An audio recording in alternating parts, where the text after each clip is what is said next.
Soil erosion near your walkways or driveways is a total headache, but you can totally stop it from messing up your yard with some smart tricks.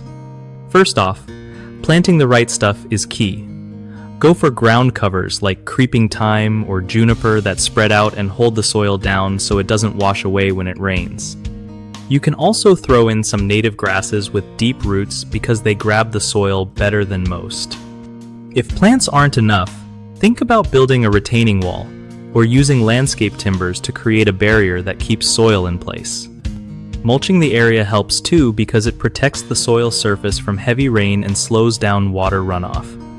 Make sure to grade the soil so water flows away from your walkway or driveway instead of pooling and causing erosion. Adding gravel or stones on slopes can reduce water speed, which means less soil moving around. Don't forget to check drainage regularly. Clogged gutters or downspouts can dump water right where you don't want it and make erosion worse. Finally, avoid walking or driving over soft spots near edges. Compacted soil is way more likely to erode.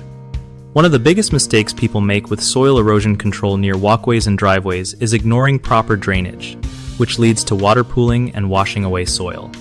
Fix this by installing gutters and directing water flow away from vulnerable areas. Another common issue is choosing plants that don't have strong root systems or aren't suited for your climate, so pick native species or tough ground covers instead. A third problem is skipping maintenance. If you don't keep mulch fresh and check retaining structures for damage, soil will slip through cracks. Regular upkeep makes a huge difference in keeping erosion under control.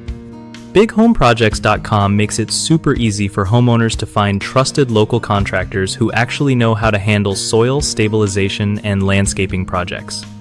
Plus, contractors get hooked up with real clients looking for their services, so everyone wins.